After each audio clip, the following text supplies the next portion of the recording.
Women who helped in the drafting of Constitution of India. Women who helped in the drafting of Constitution of India. So actually இந்த serious வந்து பார்த்தீங்கன்னா polity. So polity சீரியஸில் நம்ம எல்லா important points with respect to polity வந்து நம்ம வந்து revise பண்ண போகிறோம். ஸோ ஆக்சுவலாக வந்து பார்த்தோம் அப்படின்னா இது வந்து இந்தியன் எக்ஸ்பிரஸில் வந்த ஒரு article, women's who helped in drafting the constitution of India. So இதில் ரெண்டு பார்ட் இருக்குது. Women's in the constitution of India. ஆக்சுவலாக அவுட் ஆஃப் 299 மெம்பர்ஸ் இந்த constitution assembly 15 women's. So 15 women's வந்து பார்த்தீங்கன்னா கான்ஸ்டியூஷன் அசம்பிளியில் இருந்தாங்க. ஸோ அதில் வந்து பார்த்தீங்க அப்படின்னா கான்ஸ்டியூஷன் அசம்பிளியில் இருந்தாங்க. அதை தாண்டி வந்து பார்த்தீங்க அப்படின்னா கான்ஸ்டியூஷனை டிராஃப்ட் பண்ணுறதுக்கு இன்னும் நிறைய பேர் வந்து ஹெல்ப் பண்ணாங்க. யார் அவங்கெல்லாம்? அவங்கள பார்த்தீங்கன்னா பேசிக் டீட்டெயில்ஸ் அதை தான் நம்ம பார்க்க போகிறோம் with respect to UPSC prelims.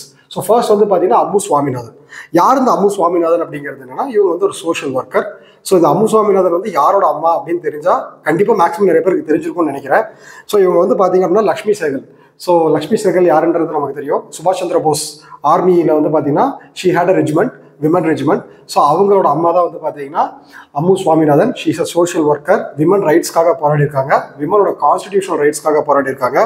ஆனி மெசகர்னி வந்து பார்த்தீங்க அப்படின்னா அதாவது நமக்கு வந்து சர்தார் வல்லபாய் பட்டேலை வந்து தெரியும். சர்தார் வல்லபாய் பட்டேல் என்னன்னு தெரியும். So iron man and also unity statue of unity. அவர் வந்து பார்த்தீங்கன்னா அவர் தான் என்ன பண்ணார், போஸ்ட் இண்டிபெண்டன்ஸ் அந்த ப்ரீ இண்டிபெண்டன்ஸ் பீரியடில் பிரின்ஸ்லி ஸ்டேட்ஸில் இன்டகிரேட் பண்ணுறதுக்கு ஹெல்ப்ஃபுல்லாக இருந்தார் அப்படிங்கிறது நமக்கு தெரியும். ஸோ அதே வேலையை தான் யார் பண்ணியிருப்பாங்கன்னா ஆனி மெசகரும் பண்ணியிருப்பாங்க. ஸோ அவங்க வந்து பார்த்தீங்கன்னா பிரின்ஸ்லி ஸ்டேட்ஸை இன்டகிரேட் பண்ணுறதுல கீ ரோல் வந்து ப்ளே பண்ணியிருப்பாங்க. அதுக்கடுத்து வந்து பார்த்தீங்க அப்படின்னா ஹிந்து கோட் பில்லோட கமிட்டியில் ஆனி மெசகர்னி இருந்தாங்க. இது ரொம்ப ரொம்ப முக்கியம். ஹிந்து கோட் பில்லோட கமிட்டியில் ஆனி மெசகர்னி வந்து இருந்தாங்க. ஸோ அடுத்து தக்ஷாயினி வேலாயுதம். ஸோ தக்ஷாயினி வேலாயுதம் ரொம்ப ரொம்ப யூனிக்கான point. She is a only Dalit woman. Dakshayini Velayudham is a only Dalit woman in the Constitution Assembly. One of the youngest member. She advocated against the caste system. Dakshayini Velayudham is a only Dalit woman who advocated against the caste system in the Constitution, in the Constitution Assembly and also in drafting. Okay. So next வந்து பார்த்தீங்க அப்படின்னா பேகம் அசாஸ் ரசூல் நம்மளுக்கு தெரியும். இவங்களும் only sole Muslim women. Begum Aizaz Rasul sole Muslim women. Dakshayani Velayudhan only Dalit women. She is only Muslim women. So இவங்க வந்து பார்த்தீங்க அப்படின்னா விமன்ஸ் ஹாக்கிக்காக இவங்க வந்து போராடினாங்க. யாரு?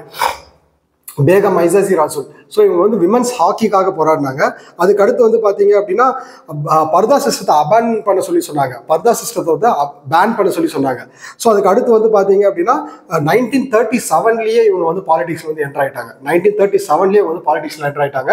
பேகம் அசாசி ரசூல் 1937 பாலிடிக்ஸ்ல என்டர் ஆயிட்டாங்க. Only women Muslim. So Muslim women. So purdah சிஸ்டத்துக்கு அகேன்ஸ்டாக போராடினாங்க. விமன்ஸ் ஹாக்கி டீமுக்காக விமன்ஸ் ஹாக்கியில் பார்ட்டிசிபேட் பண்ணும் அப்படிங்கிறதுக்காக போராடினாங்க. அடுத்து வந்து பார்த்தீங்கன்னா கமலா சௌத்ரி. ஸோ கமலா சௌத்ரி ஆக்சுவலாக இவங்களை பற்றி நம்ம கண்டிப்பாக வந்து மாடர்ன் இந்தியாவில் படிச்சிருப்போம். ஸோ இவங்க வந்து பார்த்தீங்கன்னா சிவில் டிசோபீடியன்ட் மூவ்மெண்ட்டில் வந்து பார்ட்டிசிபேட் பண்ணாங்க. Kamala Chowdhury is a writer. இவங்க வந்து சிவில் டிசோபீடியன்ட் மூவ்மெண்ட்டில் வந்து பார்ட்டிசிபேட் பண்ணாங்க. அதுக்கு அடுத்து வந்து பார்த்தீங்க அப்படின்னா இவங்க வந்து ப்ரொவின்ஷியல் கவர்மெண்ட் ஃபார்ம் பண்ணும்போது இவங்க வந்து அஸ் அ மெம்பராக இவங்க வந்து வேலை செஞ்சாங்க. ஸோ கமலா சௌத்ரி வந்து பார்த்தீங்கன்னா அஸ் அ மெம்பராக ப்ரொவின்ஷியல் கவர்மெண்ட்டில் வேலை செஞ்சாங்க. அதே டைமில் வந்து பார்த்தீங்க அப்படின்னா அவங்க அதுக்கு முன்னாடி வந்து சிவில் டிசோபீடியன்ட் மூவ்மெண்ட்டில் பார்ட்டிசிபேட் பண்ணாங்க. She is a writer. Next, Leela Roy she is a freedom fighter. So அதுக்கு இவங்க வந்து பார்த்தீங்க அப்படின்னா நேதாஜி சுபாஷ் சந்திர போஸோட ரொம்ப க்ளோஸான ஒரு அசோசியேட்டாக இருந்தாங்க. ஸோ அதுக்கு அடுத்து வந்து பார்த்தீங்க அப்படின்னா அவங்க வந்து அவங்களோட ஃப்ரீடம் ஃபைட்டிங் வந்து எப்படி காமிச்சாங்க அப்படின்னா she was elected in assembly. So but அதுலேருந்து ரிசைன் பண்ணி வெளியே வந்துட்டு இவங்க வந்து பார்த்தீங்க அப்படின்னா ப்ரொட்டஸ்டட் பார்ட்டிஷன். அதாவது இவங்க வந்து என்ன பண்ணாங்க அப்படின்னா இவங்களுக்கு பார்ட்டிஷன் பிடிக்கல. ஸோ இந்த பார்ட்டிஷன் பிடிக்கலங்கிறதுனால இவங்க என்ன பண்ணிட்டாங்கன்னா ரிசைன் பண்ணாங்க. எனக்கு இந்த இந்தியா பாகிஸ்தான் பார்ட்டிஷன் பண்ணக்கூடாது அப்படிங்கிறதுனால அதை எதிர்ப்பு தெரிவிக்கிறதுக்கு இவங்க என்ன பண்ணாங்க அப்படின்னா இவங்களோட கான்ஸ்டிடியூஷன் சீட்டை வந்து ரிசைன் பண்ணி இவங்களோட எதிர்ப்பை வந்து காமிச்சாங்க. சரிங்களா? ஸோ இதுதான் வந்து லீலா ராய். லீலா ராய் என்ன பண்ணாங்க, அவங்களோட கான்ஸ்டிடியூஷன் அசம்பிளி சீட்டையே ரிசைன் பண்ணிட்டாங்க. ஸோ அதுக்கு அடுத்து க்ளோஸ் ஷீஸ் க்ளோஸ் டு சுபாஷ் சந்திர போஸ். ஸோ நெக்ஸ்ட் வந்து பார்த்தீங்கன்னா மாலதி சௌத்ரி. மாலதி சௌத்ரி இவங்களும் வந்து பார்த்தீங்க அப்படின்னா ரொம்ப ரொம்ப சிக்னிஃபிகண்டான ஒரு பர்சன் தான். Malati Chaudhary, Malati Bhoodan movement, Malati Bhoodan movement.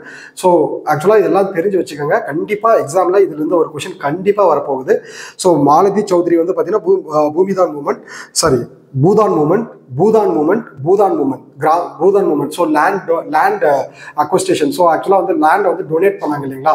So zamindars எல்லாமே வந்து பார்த்தீங்கன்னா லேண்டை வந்து டொனேட் பண்ணியிருப்பாங்க, பூதான் மூமெண்ட். ஸோ அதுதான் வந்து கிராம்தான் மூமெண்ட், பூதான் மூமெண்ட் இதெல்லாம் வந்து போஸ்ட் இண்டிபெண்டன்ஸ் அந்த பீரியடில் நடந்திருக்கும்.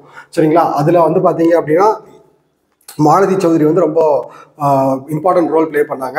ஸோ இவங்க வந்து காந்தி அண்ட் தாகூரோட டிவோட்டி அப்படின்னு அவங்களே சொல்லியிருக்காங்க.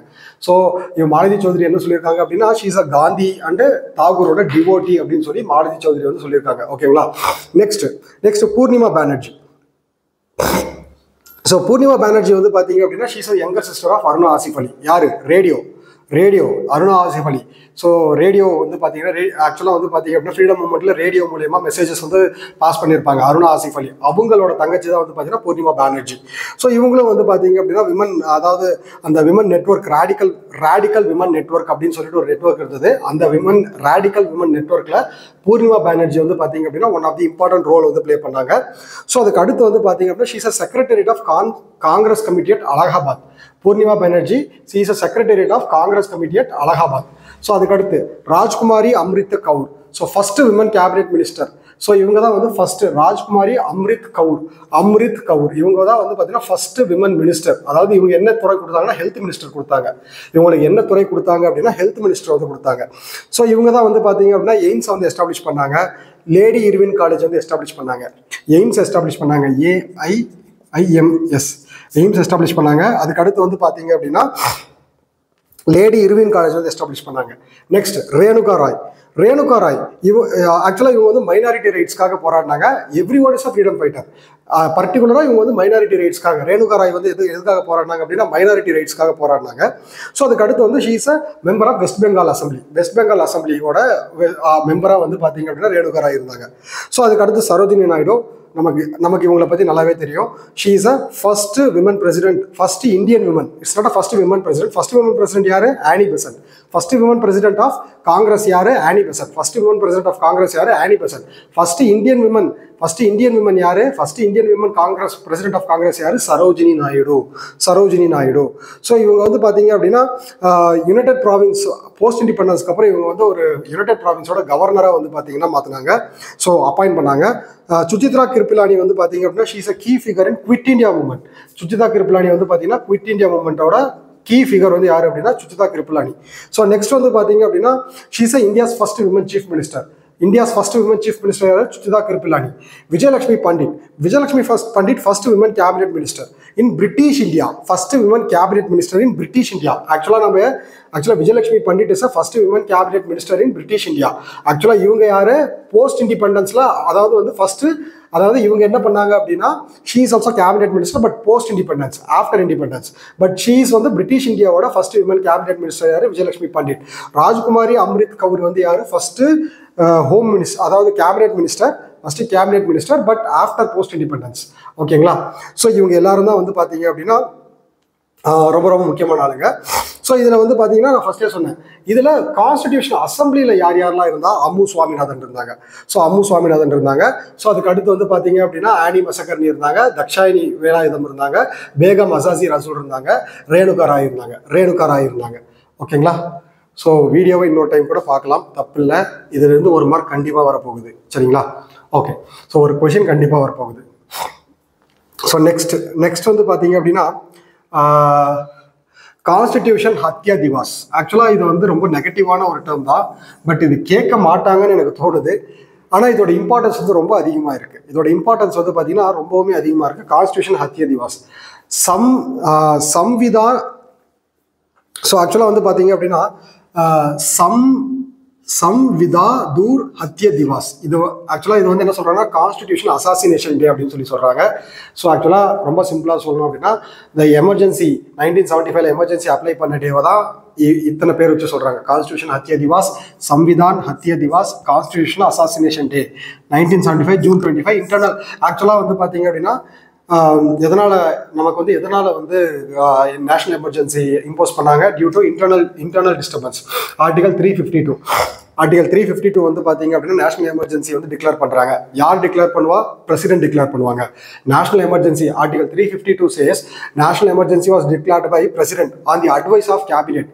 President on the advice of cabinet. Article 352 says national emergency can be applied can be declared by the president on the advice of cabinet. Duration எவ்வளோ? national emergency வந்து பாத்தீங்க அப்படின்னா நமக்கு வந்து 6 months வந்து இருக்கும். state emergency 6 months இருக்கும்.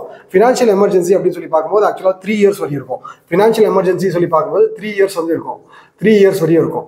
So ஆக்சுவலாக வந்து என்னன்னா 44th Amendment Act ஆக்சுவலாக என்னாச்சு அப்படின்னா இந்த ஆஃப்டர் 1975 நிறைய இஷ்யூஸ் வந்து கிரியேட் ஆச்சு. அதனால வந்து என்ன பண்ணாங்க அப்படின்னா இந்த நேஷனல் எமர்ஜென்சி இம்போஸ் பண்ணுறதுல ஒரு அமெண்ட்மெண்ட் கொண்டு வந்தாங்க. 44th Amendment Actல என்ன சொன்னாங்க அப்படின்னா ஸோ 2/3 ஆஃப் மெஜாரிட்டி இந்த பார்லிமெண்ட் வந்து பார்த்தீங்கன்னா தேவை. எதுக்கு?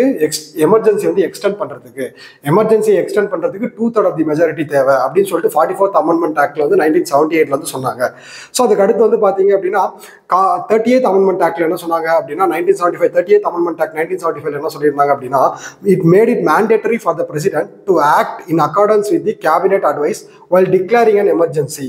எமர்ஜென்சி டிக்ளேர் பண்ணும்போது வந்து பார்த்தீங்க அப்படின்னா கேபினட்டோட அட்வைஸோட வந்து பார்த்தீங்கன்னா டிக்ளேர் பண்ணணும் அப்படின்னு சொல்லி constitution amendment act 38th Amendment Act 1975 வந்து சொல்லியிருப்பாங்க.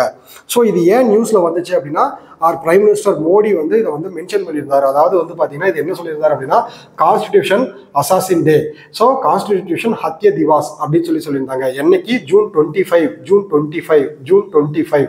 ஸோ ஆக்சுவலாக வந்து பார்த்தீங்க அப்படின்னா ஸோ நார்மலாக வந்து ஜென்ரலாக நமக்கு தெரியும் ஒன்ஸ் வந்து எமர்ஜென்சி டிக்ளேர் பண்ணோம் அப்படின்னா நம்மளோட ஃபண்டமெண்டல் ரைட்ஸ் வந்து ரிமூவ் பண்ணப்படும் அப்படின்னு சொல்லிட்டு. ஸோ இது வந்து பார்த்தீங்க அப்படின்னா எமர்ஜென்சியோட ப்ரொவிஷன்ஸ் நம்ம இந்த இடத்துல பார்க்க வேண்டாம்.